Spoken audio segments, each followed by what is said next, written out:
Israel has carried out airstrikes in Qatar targeting senior Hamas leaders including Khalil al-Hayya. Now this marks the first known strike on Qatar's soil since the war in Gaza began nearly 2 years ago. In fact, according to Israeli officials, the strike was aimed at top Hamas negotiator Khalil al-Hayya and others from the group's political leadership. In fact, Hamas sources confirmed that members of its ceasefire negotiating team were present but survived, but his son and close aide were killed in the attack. Now, this strike in Doha came just hours after Hamas's armed wing Al-Qassam brigades claimed responsibility for a deadly shooting near Jerusalem that killed 6 people. Now, witnesses in Qatar reported multiple explosions in the capital with plumes of smoke rising near the petrol station close to a guarded residential compound. Ambulances and police quickly surrounded the blast. In fact, meanwhile, in Gaza, Israel has issued fresh evacuation orders for the residents of Gaza City, which is, remember, home to a nearly million people before the war warning came out. In fact, Israel says that Gaza City is Hamas's last stronghold and it will go after the city. Meanwhile, residents say they feel trapped with nowhere left to go. The latest attack, remember, is expected to deal a serious blow to the ongoing ceasefire efforts as negotiations were hosted in Doha itself. Remember, Qatar has been acting as a mediator between Israel and Hamas ever since the war started.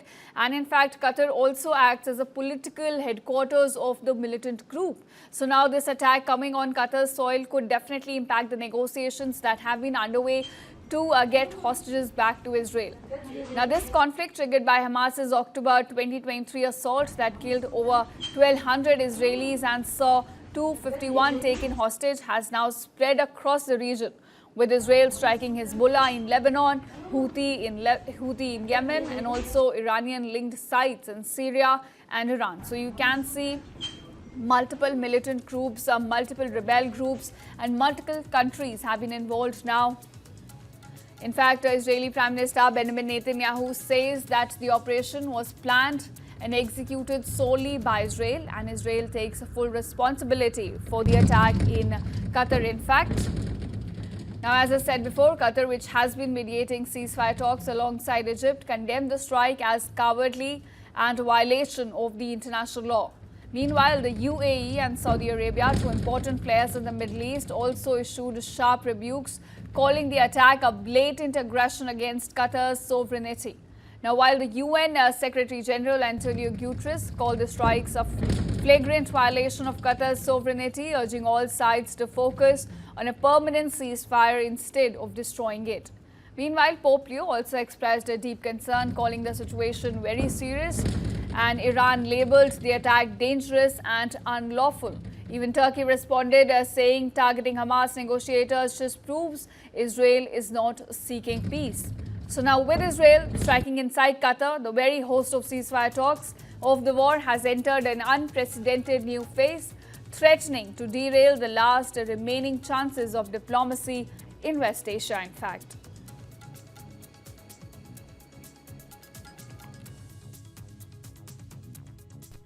We are just learning about the Israeli attacks in Qatar, a country that has been playing a very positive role to achieve a ceasefire and release of all hostages.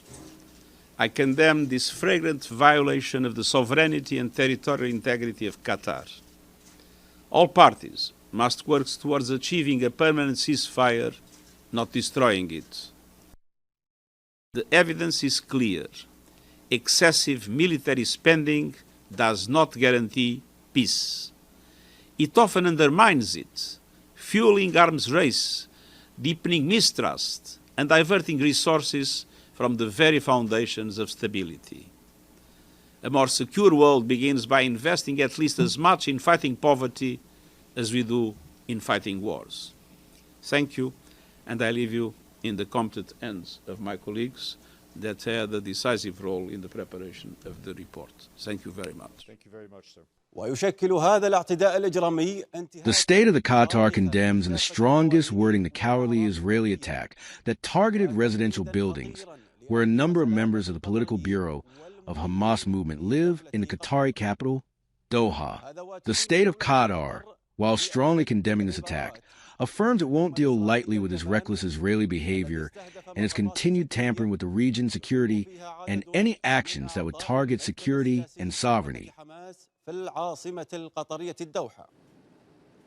And now moving on to the field in Gaza, in fact, to understand how the war is folding in the Palestinian enclave. Now, Palestinians in the ruins of Gaza City were bombarded Tuesday with Israeli leaflets ordering them to evacuate immediately. Israel says it is preparing to obliterate Hamas's last stronghold, sparking panic and confusion among Palestinians. Meanwhile, Prime Minister Benjamin Netanyahu issued a blunt warning saying, "You have been warned, get out." Let's listen in as to what Israeli Prime Minister has to say on this.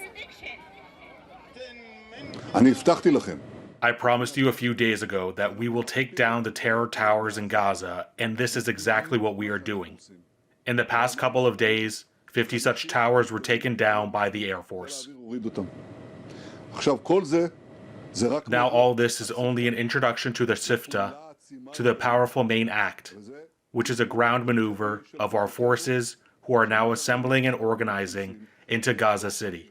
And this is why I say to the residents of Gaza, I take this opportunity, listen carefully.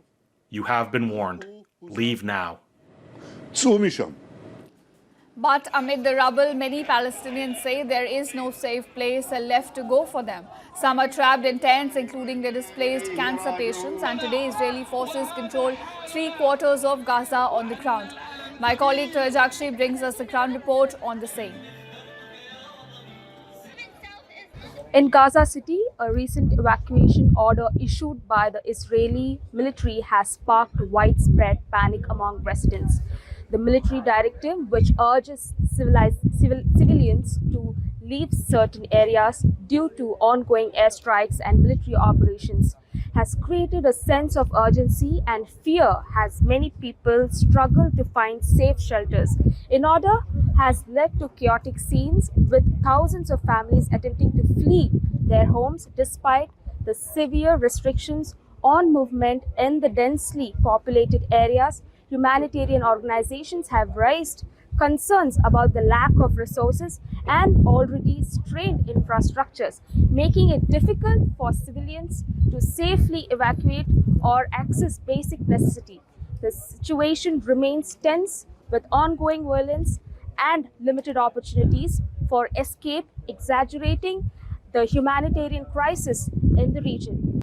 Currently, I'm standing here at the IDF border, which is like 1 kilometer away, and after that it is Gaza. You can also see in the visual there is a gate, and that belongs to Gaza, and this is the place where the militants entered and killed hundreds of civilians over here in Haza village in Israel, and there were 150 plus hostages were taken.